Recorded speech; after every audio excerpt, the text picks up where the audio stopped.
लोहिया अमर रहे, डॉक्टर लोहिया अमर रहे, डॉक्टर लोहिया अमर रहे।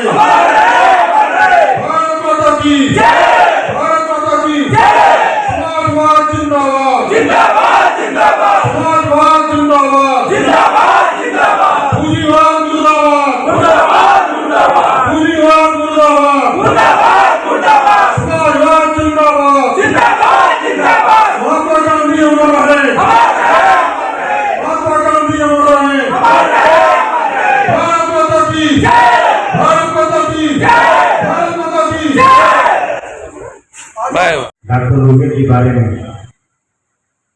डॉक्टर लोहिया का जीवन सभी को पता है कि एक महान समाजवादी चिंतक, प्रखर वक्ता, स्वतंत्रता सेनानी,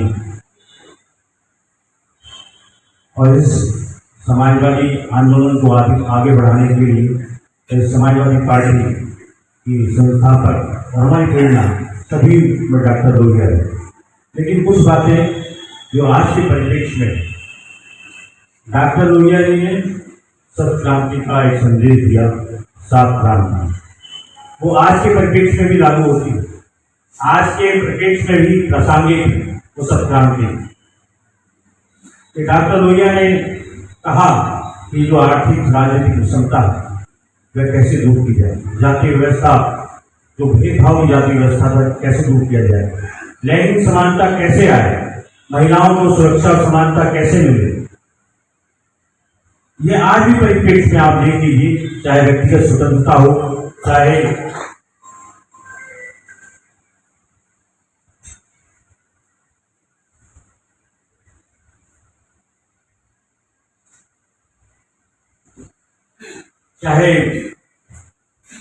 आप स्वतंत्रता किसी भी बात के लिए, वह स्वतंत्रता आपके लिए जरूरी है।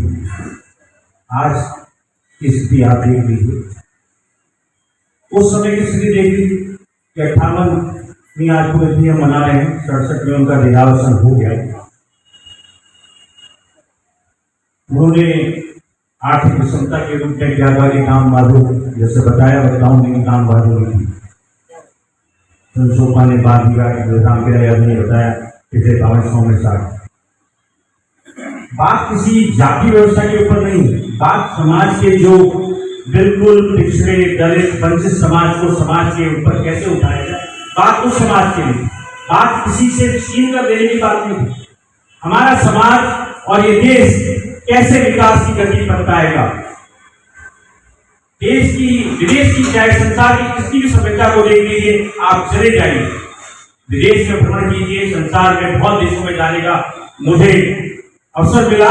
लेकिन आप विषमता के बारे में बात कीजिए कि वो सभ्यताएं कैसे तरक्की करेगी, कैसे विकास की गति करेगी, जब तक आर्थिक और राजनीतिक समानता नहीं मिलेगी।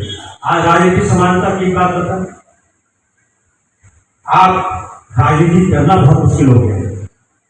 आज एक नौजवान के लिए राजनीति करना बहुत मुश्किल हो गया है। आपके पास संसाधन है, आपके पास पैसा है, आर्थिक रूप से मजबूत है, आर्थिक, मैं कहना नहीं चाहता कि आप बहुत बड़े व्यवसायी हैं, बहुत ब्रांड हैं तो आप राजनीति में जीवन में। एक आम किसान परिवार का व्यक्ति जिसके मन में दर्द हो, एक मजदूर किसान का एक संतान अगर उसके मन में दर्द हो कि वो समाज के लिए कुछ करना चाहता है, वो राजनीति नहीं कर सकता। आज राजनीति के लिए क्या चाहिए? पैसा चाहिए। आज की राजनीति बहुत ही विषम हो गई। डॉक्टर लोहिया ने उस बात को कहा कि विषमता कैसे आई। आज फॉर्चूनर चाहिए तो बहुत पैसा चाहिए, जो टिकट मिलेगा तो वो राजनीतिक जीवन हो जाएगा, वो विधायक सांसद बनेगा, प्रधान बनेगा, प्रधान में आप ले जाइए, प्रधानी भी लाखों रुपए में, जिला पंचायत सदस्य करोड़ों में हो रही है। तो कैसे? वो समाज का भला करने के लिए नहीं है। यही बात डॉक्टर लोहिया ने कही आज राजनीतिक विषमता के लिए कि समाज में जो नौजवान, किसान, मजदूर के जो बच्चे हैं वो राजनीतिक जीवन में कैसे आगे आएंगे, जिनके लिए दर्द होना चाहिए वह हम लोग होते हुए जा रहे हैं। हम लोग भी आजकल आडंबर देख रहे हैं कि 5 गाड़ी आती है, 10 लोग गार्ड उनके पीछे चलते हैं, तो ये बड़ा अच्छा नेता जा रहा है, कौन नेता भी है, उसके बारे में 10 लोग चर्चा करते हैं। एक पर टीचर का कुर्ता पजामा या कुछ वैसा ही साधारण सा व्यक्ति पहुंच जाता है, उससे ज्यादा विचारवान होता है, उससे ज्यादा पढ़ा लिखा योग होता है, उसे कहते हैं कौन है, ऐसी होगा। तो ये सोच की ग्रोथ है, यही राजनीतिक असमानता। आर्थिक विषमता के बारे में उन्होंने कहा, आज के परिवेश में देखिए, सिर्फ दो बातें कह के जाऊंगा क्योंकि बहुत सारे लोग बात करेंगे कि अडानी की जो आमदनी है, आपको पता है 1,1500 करोड़ प्रतिदिन। जिस बात की अभी आदरणीय जगन्नाथ जी ने बात की कि जो संसद में चर्चा 1965 में हुई नेहरू के साथ, उनका वो फरुखाबाद से उपचुनाव जीत कर आए, कन्नौज से वो लोकसभा के सांसद रहे। जो बात उन्होंने की 3 बनाम 15 आने कि 27 करोड़ लोगों के पास आज 3 आने में वो गुजारा बसर कर रहे हैं। नेहरू के पास और उस पूरी संसद के पास वो जवाब नहीं होता है। वो परिप्रेक्ष्य आज भी उस आर्थिक विषमता के बारे में आपसे कहना चाहता हूं कि 1,1500 करोड़ रुपया प्रतिदिन अडानी की आय है, इनकम है। और देश के जो 50% लोग हैं, 50% लोग, उनकी आमदनी आपको पता है कितनी? मात्र $2, यानी कि 170 रुपए प्रति व्यक्ति आय है। वो 1,1500 करोड़ रुपए प्रतिदिन कमाना, कितनी आर्थिक क्षमता है। वहां तो 3 बनाम 15 था, और यहां देखिएगा कि 1,1500 करोड़ रुपया हुआ प्रतिदिन कमा रहा है। और हमारा आम आदमी, जो मजदूर किसान यहाँ पर मेहनत कर रहा है, उसकी आमदनी क्या है? मात्र $2 रुपया है। क्या विषमता है? इसी बात को डॉक्टर लोहिया ने उस वक्त कह दिया। इससे देश बड़ा नहीं होगा, इससे देश विकासशील नहीं होगा। देश में खाई बनती रहेगी। बहुत सारे लोग आज बहुत बड़े बलशाली हो जाएंगे, आय उनकी बहुत हो जाएगी, लेकिन देश के लोगों का भला और देश विकास की तरक्की पर तभी जा पाएगा जब सबके पास समानता होगी, सबके साथ समान व्यवहार होगा, सबके पास आर्थिक और सामाजिक समानता होगी, राजनीतिक समानता होगी, तभी देश तरक्की कर पाएगा। जब सबके हाथ में काम होगा, सबके हाथ में रोजगार होगा, सबके हाथ में पैसा होगा, तभी देश तरक्की कर पाएगा। देश की पूंजी का 50% लोगों के पास 50% देश की पूंजी जो है, देश की आधी जो पूंजी है वो मात्र 1% लोगों के पास पहुंच चुकी है। आदरणीय हमारे पिताजी कहते हैं 1% लोगों के पास पहुंच चुकी है देश की 50% पूंजी। यह सोचने की बात है, यह देश इस तरह से नहीं चल पाएगा। इसलिए हम लोगों को उस अन्याय, अनाचार, जैसे वो ज्ञान का संदेश है कि लोकतंत्र और संविधान बचाने की लड़ाई है, उसे बचाना होगा। बहुत सारे लोगों को निकल कर आना पड़ेगा। हम चाहे कितने भी हों, उन्हें निकल कर इस समाज के लिए आना पड़ेगा। उस अहंकार, घमंड को, अनाचार को, अत्याचार को, असमानता को दूर करने के लिए आज सच्ची श्रद्धांजलि तभी होगी जब हम अनाचार, असमानता को दूर कर पाए और इस पीढ़ी को समझा पाए। आने वाली पीढ़ियां हमें तभी माफ कर पाएंगी कि हमारे लोगों ने क्या किया, क्या नहीं किया। इस अन्याय, अत्याचार के और असमानता के खिलाफ हम मजबूती से खड़े हों। यही सच्ची श्रद्धांजलि होगी। बहुत बहुत धन्यवाद।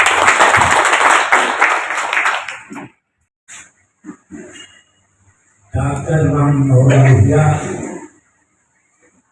की पुण्यतिथि के अवसर पर इस कार्यक्रम की अध्यक्षता कर रहे यदुवंश पूर्वांचल यदुवंश कल्याण समिति के संरक्षक भाई यशस्वी साथी, पूर्वांचल यदुवंश कल्याण समिति के अध्यक्ष भाई श्रीनिवास जी, आज के कार्यक्रम के मुख्य अतिथि शिक्षा भाई कैलाश जी, भाई जगन्नाथ जी, भाई सम्राट जी और सभागार में उपस्थित सभी साथियों का मैं हार्दिक अभिनंदन करता हूँ, स्वागत करता हूँ कि आप लोग समाजवादी चिंतक, करुणा और दया की प्रतिमूर्त, गरीबों और गांव के बारे में सोचने वाले समाजवादी चिंतक डॉक्टर राम मनोहर लोहिया की पुण्यतिथि में यहाँ शामिल हैं। और मैं डॉक्टर लोहिया के चरणों में नमन करता हूँ। आप लोग बहुत देर से सभागार में हैं और भाई राम प्यारे यादव जी ने, जगन्नाथ जी ने, कैलाश जी ने और संचालक महोदय मिश्रा जी ने, समाजवादी पार्टी के महानगर अध्यक्ष वीरेंद्र जी ने सारी बात आप लोगों के बीच में रखी। काफी कुछ डॉक्टर राम मनोहर लोहिया के बारे में बता दिया, ज्यादा कुछ कहने की बात नहीं है। मैं इतना ही कहना चाहता हूं कि डॉक्टर राम मनोहर लोहिया जैसे लोग सैकड़ों साल में पैदा हुए। जो उनका चिंतन था वह समाज के सबसे कमजोर वर्गों के लिए। उनका कहना था और उन्होंने काम बहुत किया। गोवा मुक्त का आंदोलन चलाया, जेल गए। आज जो मणिपुर की स्थिति है किसी से स्थिति नहीं है। मणिपुर के अंदर लोकतांत्रिक तरीके से उन्होंने आंदोलन किया और कई बार जेल गए। गांधी जी ने उन्हें बता दिया लोगों ने कि भारत छोड़ो आंदोलन के अंदर उन्होंने बड़ा काम किया। लेकिन सबसे बड़ा काम डॉक्टर राम मनोहर लोहिया का था कि जब तक आर्थिक असमानता रहेगी, आर्थिक विषमता रहेगी, तब तक जात व्यवस्था खत्म नहीं होगी। वो जात व्यवस्था और आर्थिक असमानता को राक्षस मानते। यह सबसे बड़ा भारत के अंदर इससे बड़ा राक्षस नहीं है। उनका कहना था कि 1 और 10 का अनुपात होना चाहिए। अगर किसी सरकारी नौकरी हो या प्राइवेट नौकरी हो, 1 रुपया अगर किसी श्रमिक को मिलता है तो 10 रुपये से ज्यादा सबसे बड़े अधिकारी को नहीं मिलना चाहिए। उनका यह कहना है। डॉक्टर लोहिया ने कहा है कि हम संपूर्ण बराबरी तो नहीं दे सकते, लेकिन सापेक्ष बराबरी तो दे सकते हैं। और कृषि क्षेत्र में भी यही बात कही उन्होंने कि अगर किसी व्यक्ति के पास 1 एकड़ अगर जमीन है तो 3 एकड़ दूसरे के पास होनी चाहिए, इससे ज्यादा जमीन नहीं होनी चाहिए। अगर 2 एकड़ जमीन है तो 6 एकड़ जमीन से ज्यादा नहीं। डॉक्टर लोहिया दोनों दृष्टियों से सोचते हैं। चिंतन उनका बहुत बड़ा था। और आपको पीएचडी भी जो जर्मनी में मिली थी वो नमक सत्याग्रह पर उन्होंने शोध प्रबंध लिखा था। वो आर्थिक क्षेत्र में उनका बड़ा भारी काम था। जो समाज के अंदर विषमता है उसको दूर करना चाहते थे। और वीरेंद्र बाबू ने कहा सत्य क्रांति की बात, जो सर्वोदय था विनोबा भावे का या गांधी का जो अंतिम व्यक्ति की बात थी, वही बात डॉक्टर लोहिया कि अंतिम व्यक्ति जो समाज के अंदर है उसका कैसे उत्थान है। उसके लिए उन्होंने नारा दिया था। और समाजवादियों का सबसे बड़ा नारा है कि कपड़ा रोटी सस्ती होगी, दवा पढ़ाई मुफ्ती होगी। और अगर शिक्षा और चिकित्सा अच्छी हो जाए जिस देश की, वह देश विकसित देश बन सकता है। विश्व में जितने विकसित देश, दुनिया के जितने विकसित देश हैं, वहाँ शिक्षा और चिकित्सा दोनों की गुणवत्ता सर्वश्रेष्ठ है, उच्च स्तर की है।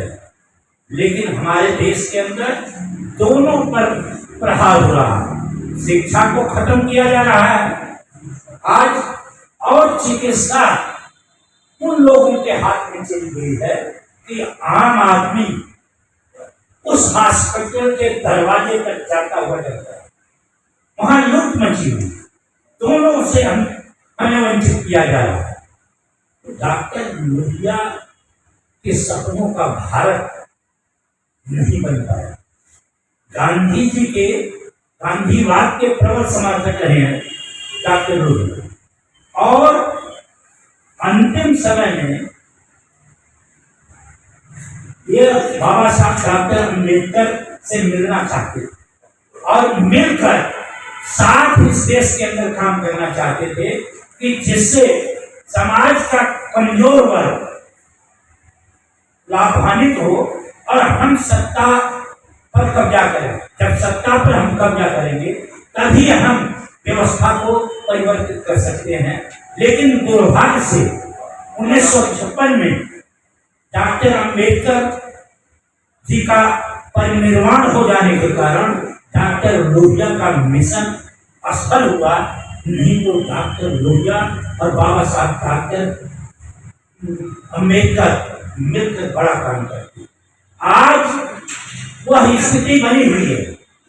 आज अखिलेश यादव उसी पर काम कर रहे हैं जिस पर डॉक्टर लोहिया और बाबा साहब डॉक्टर अम्बेडकर काम को करना चाहते हैं। तो हम लोगों का एक कर्तव्य है कि जो डॉक्टर लोहिया के विचार थे, जो बाबा साहब डॉक्टर अम्बेडकर के विचार थे कि सभी समाज के अंदर समानता आनी चाहिए, नर नारी समानता होनी चाहिए, महिलाओं को अधिकार मिलना चाहिए, और जो विदेशी जो हमारा शोषण करते हैं, आज पूरे विश्व के अंदर जो बड़े देश विकसित देश है वो हम पर अपना प्रभाव डाले हुए हैं। उनका ये कहना था कि इनके प्रभाव से मुक्ति मिलनी चाहिए। हम वो डॉक्टर लोहिया की सोच तो बहुत बड़ी थी और उन्होंने 3 चीजें दी थी।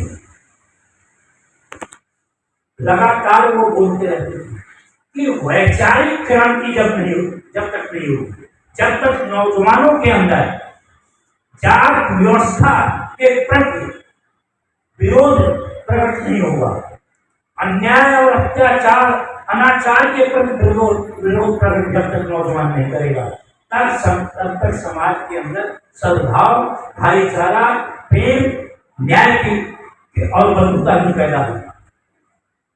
तो हम आप लोगों ने बहुत समय यहाँ पर दिया है।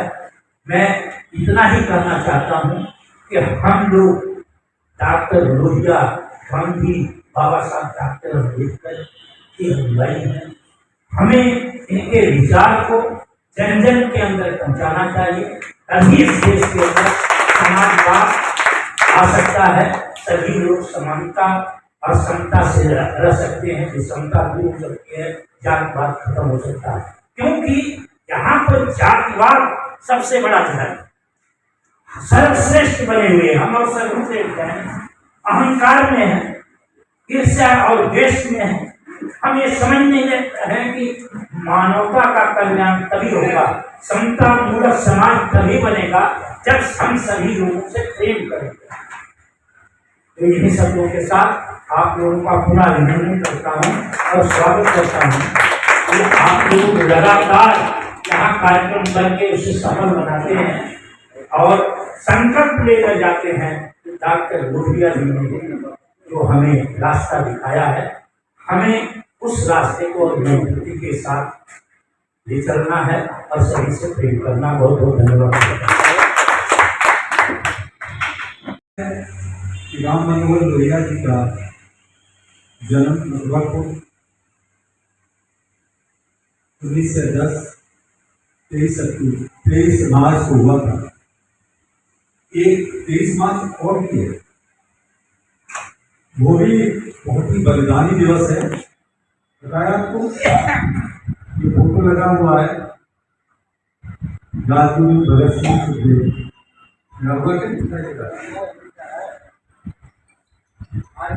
23 मार्च को उनको भी फांसी हुआ। साथियों, राम मनोहर लोहिया के पिताजी कांग्रेस के सदस्य थे और 1918 में अपने पिताजी के साथ पहली बार राम मनोहर लोहिया कांग्रेस की अधिवेशन में 1918 1920 में गांधी जी ने असहयोग आंदोलन शुरू किया। उस समय लोहिया जी को क्या रही होगी आप लोग? 1980 2 साल आंदोलन चला और इतनी छोटी उम्र में उन्होंने स्टूडेंट्स के लिए भूमिका संभाली कि जो स्टूडेंट इसमें आंदोलन में भाग लेते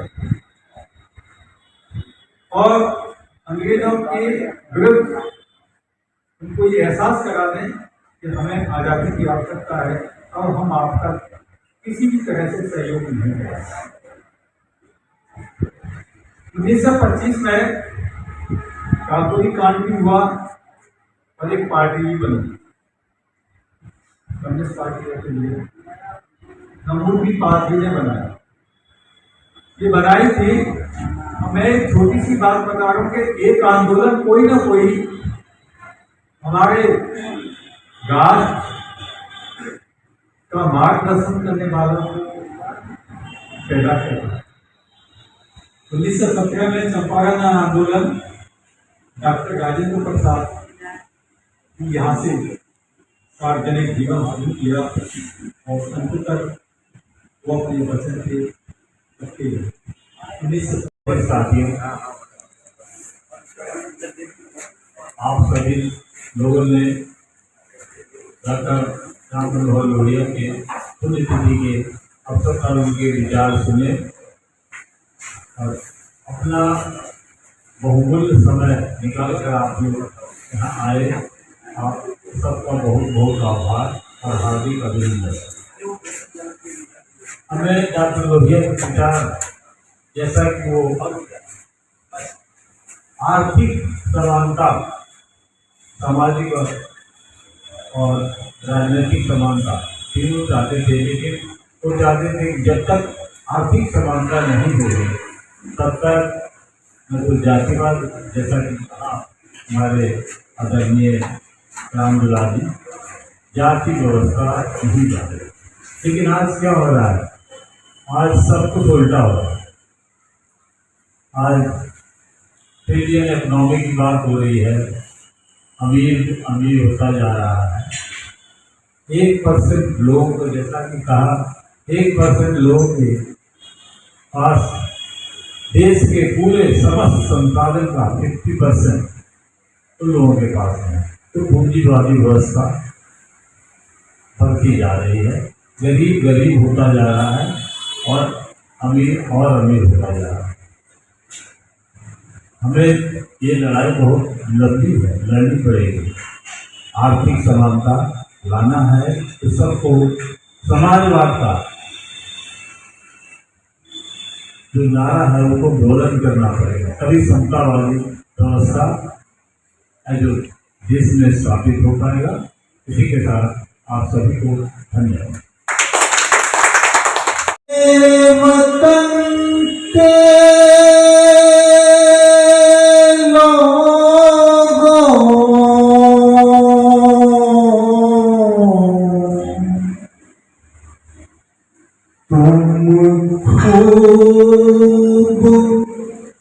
लगा लो नारा, ये शुभ दिन है हम सबका,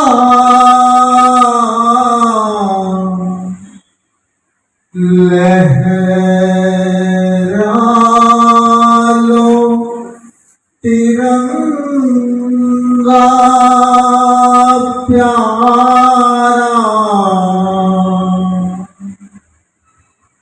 पर मत भूलो सीमा पर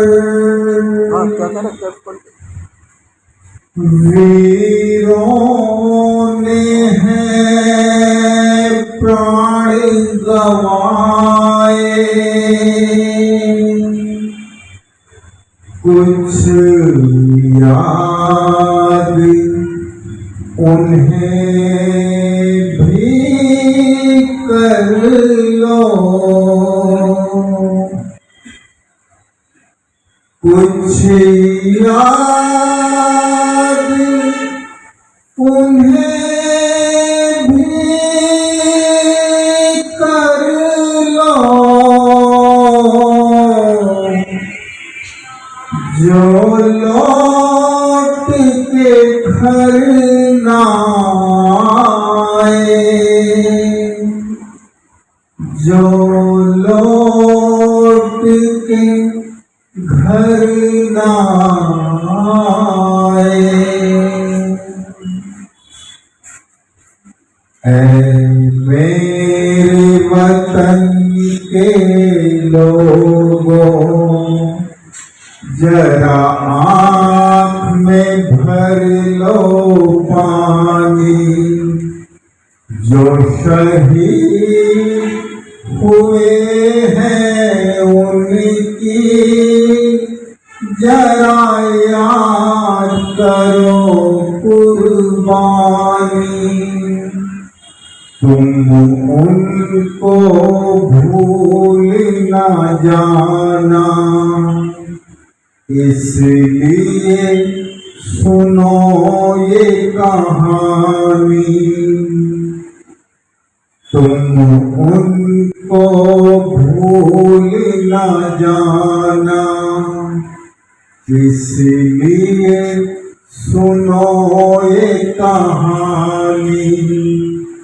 जो शहीद हुए हैं उनकी जरा याद करो कुर्बानी।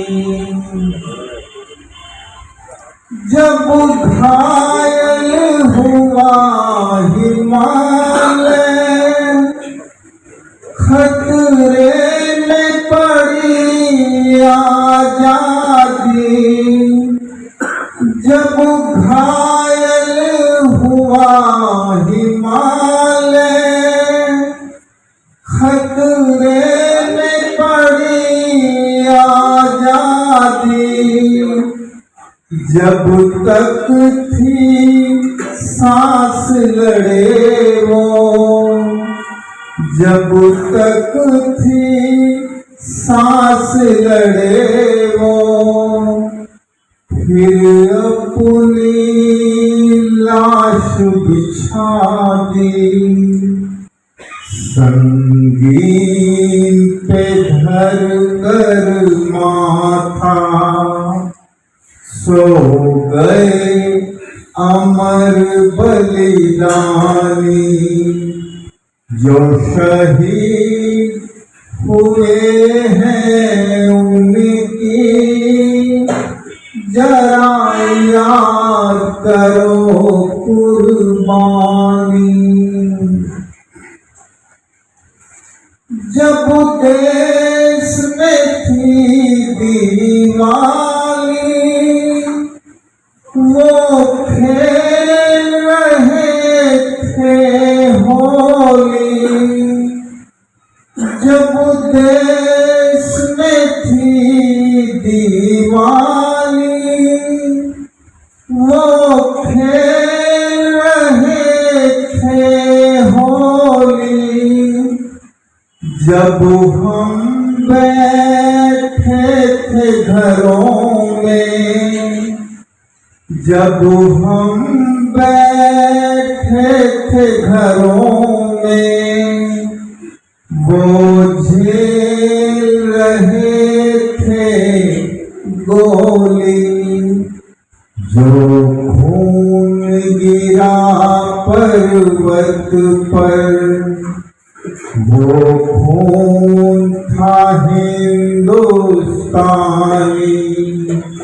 जो शहीद हुए हैं उनकी जरा याद करो कुर्बानी।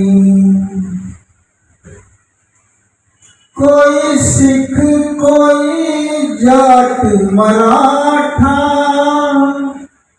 कोई गुरखा, कोई मद्रासी। कोई सिख, कोई जाट मराठा,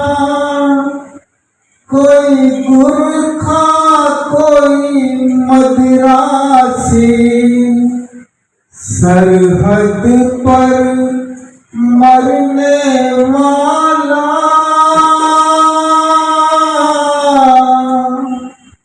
सरहद पर मरने वाला हर मीठा भारतवासी हर मीठा भारतवासी हे धन्य जवान वो अपने हे धन्य ये उनकी जवानी जो शहीद हुए हैं उनकी जरा याद करो कुर्बानी थी खून से लथपथ काया थी खून से लथपथ काया फिर भी बंदूक उठाकर 10-10 को एक ने मारा जब अंत समय आया तो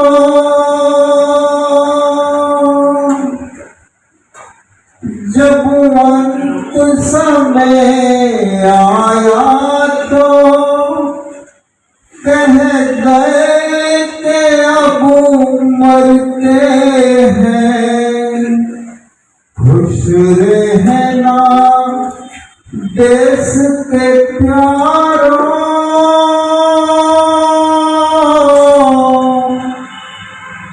खुश रहना देश के प्यारों अब हम तो सफर करते हैं अब हम तो सफर करते हैं क्या लोग थे वो दीवाने क्या लोग थे वो अभिमानी जो शहीद हुए हैं उनकी जरा याद करो कुर्बानी तुम उनको भूल ना जाना इसलिए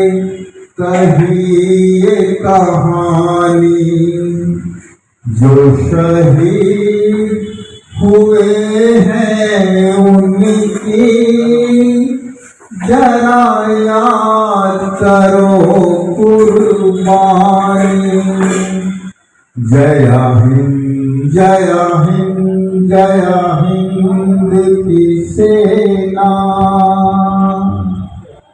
जय हिंद जय हिंद जय हिंद की सेना।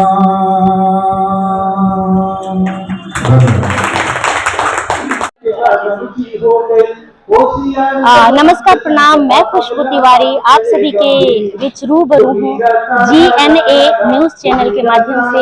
आप सभी इसको देखिए, सुनिए, ढेर सारा प्यार दीजिए और चैनल को सब्सक्राइब करिए। बहुत बहुत धन्यवाद।